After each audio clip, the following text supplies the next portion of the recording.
The diner was quiet that morning, the kind of stillness that made the clinking of coffee cups sound almost too loud. Sunlight streamed through the wide windows, catching on the chrome edges of the tables and bouncing off the glass salt shakers. At the corner booth sat Walter Branson, an 81-year-old Korean War veteran who came here every morning at exactly 8:15.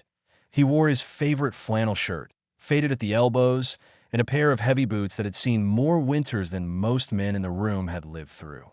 His hands shook slightly as he lifted his cup of black coffee, but his eyes, though tired, carried the quiet dignity of a man who had once stared down fear in battle.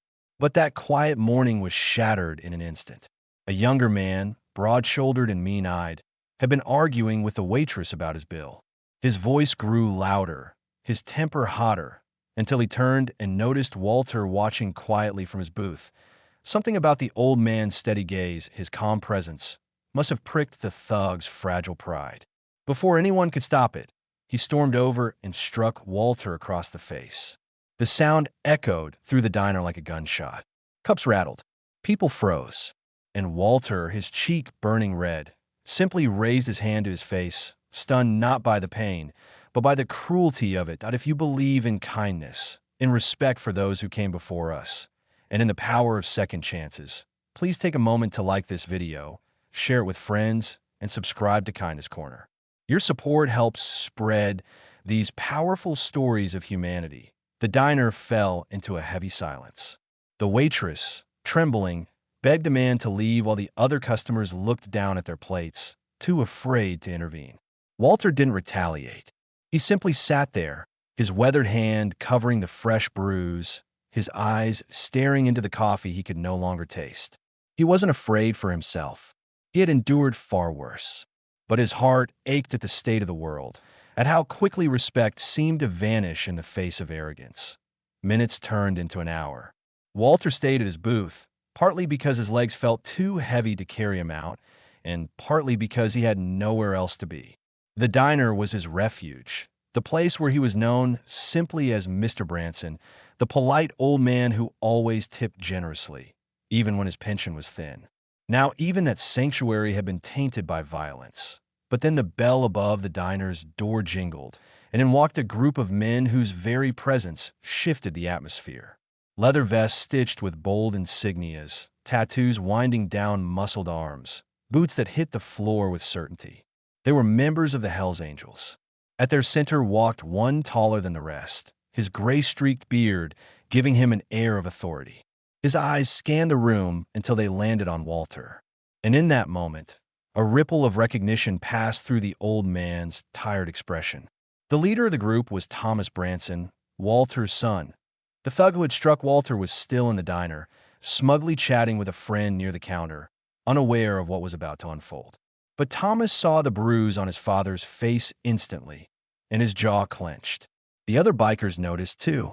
The room held its breath, unsure whether violence would erupt again. But Thomas didn't charge forward. He walked slowly, deliberately, to his father's booth, sat down across from him, and placed a calloused hand over Walter's trembling one. The two men sat in silence for a long moment, the bond between them unspoken, but unmistakable. Walter, who had once held his son as a crying boy in his arms, now looked at the man he had become. Fierce, loyal, unyielding. For years Thomas had been estranged from him, his path into the biker world one Walter struggled to understand.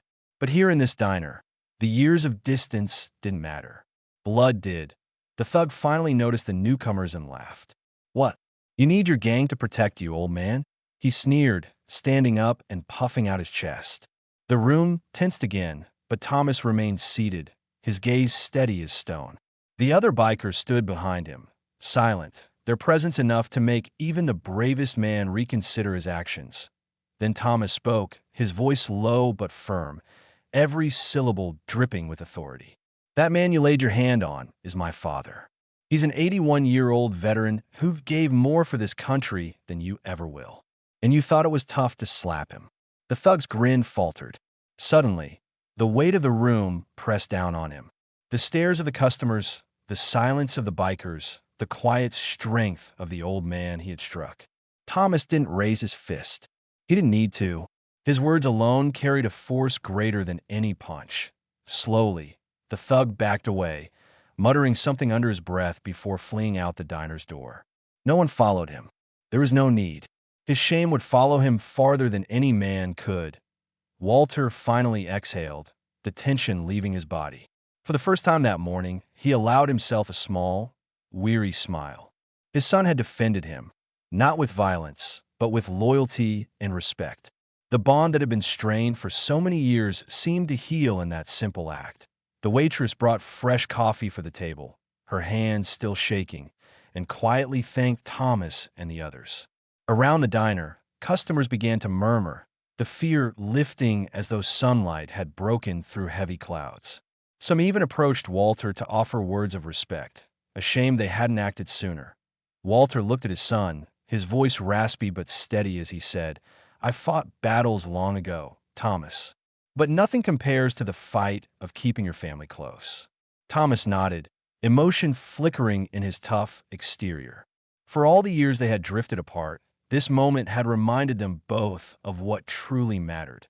From that day forward, the diner became more than a place for breakfast. It became a symbol of reconciliation.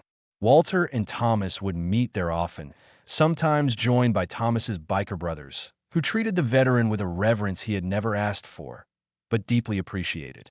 And every time Walter entered, people remembered that morning when a thug's cruelty was silenced not by fists, but by the quiet power of family and respect.